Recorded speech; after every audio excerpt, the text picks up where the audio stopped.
So there are 3 things that you should definitely avoid doing in your lawn this spring. Number 1, I can hear the comment section now, I'm gonna get killed over this, but fertilizing.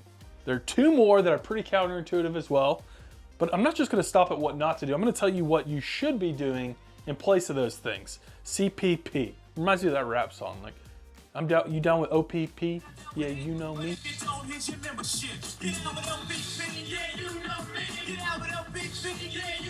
You down with CPP? Well, you're about to be. Let's get into it. So one of the main things that I see people getting wrong with lawn care that's kind of, I can see why you would want to do it, but fertilizing your lawn in spring, really specifically early spring. I'm going to draw a grass blade really quick right here to just demonstrate. Here's the grass up here. You can see it's green, right? Here's the root zone right here, all right? If you've watched any of my stuff before, you know this is way more important than what's up here. And so the problem with fertilizer is most of it is very high in nitrogen and quick release nitrogen, that is. So what does that do? Nitrogen promotes top level growth in your lawn. And during the spring, right when your lawn's waking up, it's got some stuff it wants to do before it starts diverting energy up here and growing tall.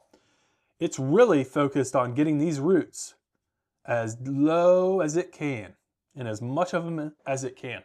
So when you throw down like a high nitrogen fertilizer, you're like kind of interrupting the natural process of the grass and directing the energy up here when it really wants the energy directed down here. So let your lawn kind of do what it does and wait to put down fertilizer. It's got enough from that fall fertilizer feeding if you did that, but just naturally your grass knows what to do, and it's pushing energy down here, storing up a whole bunch of energy in here, growing deep roots, so that come summer and come fall, it's got plenty of energy and plenty of like deep roots right here to withstand those summer droughts. So make sure you really hang off on the fertilizer until late spring. Next up, cut. I know this one sounds crazy too. You're like, I shouldn't cut my grass. Well, I'm not saying that. But right now, especially in early spring, a lot of people like to do something similar to putting down fertilizer.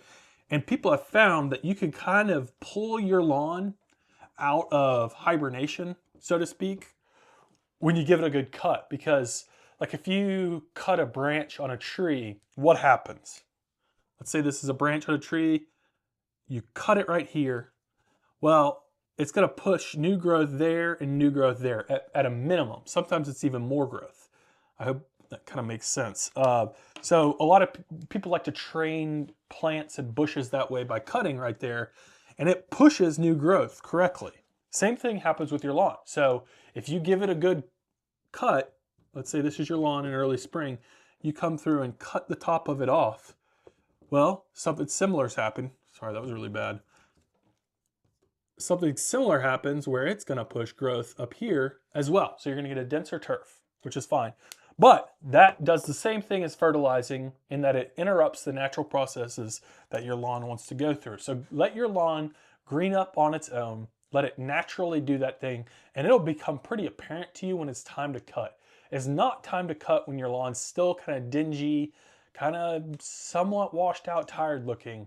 Don't try and pull it out of hibernation or winter mode before it's ready. It'll tell you when it's ready. Then number 3, seeding. I can't tell you how many people have reached out to me and said, Tyler, when should I seed my lawn this spring? Or just some random question about seeding their lawn.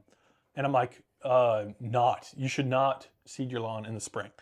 There's a multitude of different reasons for that. Number 1, the soil temperature really is not conducive to having seed germinate. There's too much variation in temperature.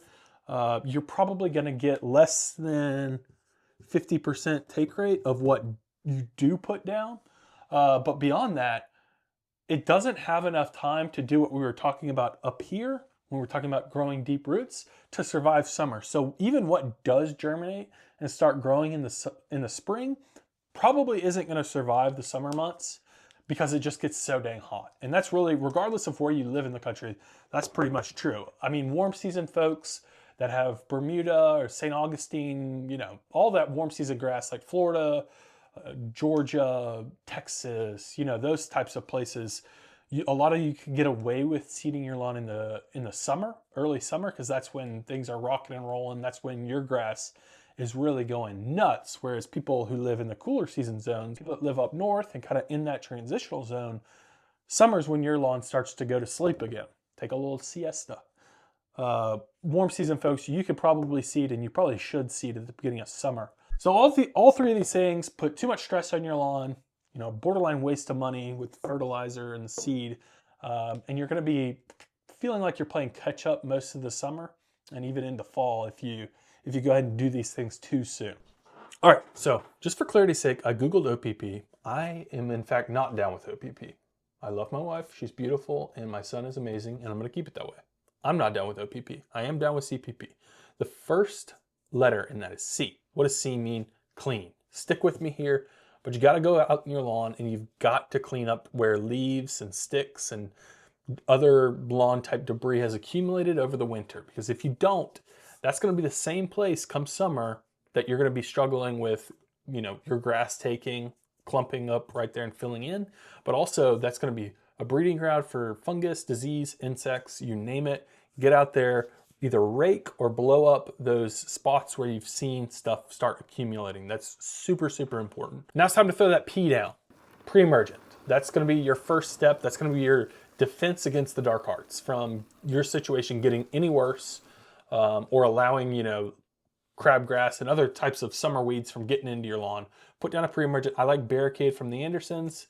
It's really good at preventing crabgrass, which I struggle with in my area. But again, that's just building a moat, making sure that nothing is coming into your lawn during those, you know, once things start germinating. Even if they germinate, they're not going to bust through that pre-emergent barrier and you'll be good.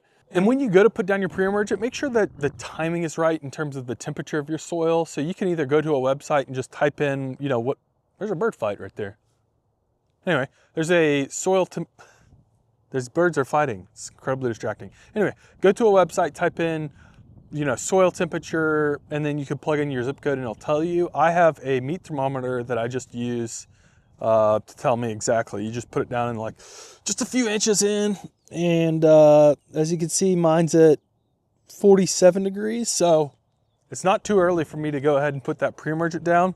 A few more degrees, really around 55 degrees is when, you know, the trouble stuff starts germinating. So I'm going to go ahead and put that down today, actually. Good thing I checked.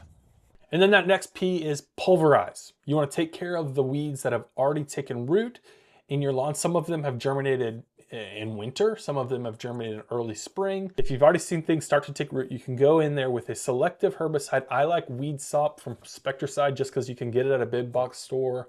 Attach it to the end of your hose and spray stuff, any type of weed that has started to take over in your lawn. So if you do those three things, and then you really importantly put down the pre-emergent and then take care of what's there, you're gonna be rocking and rolling come summer. Hey Jude, is the lawn ready?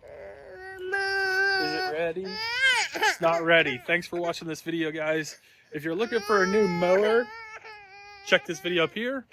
If you're looking for a new blower, check this video over here. Bye.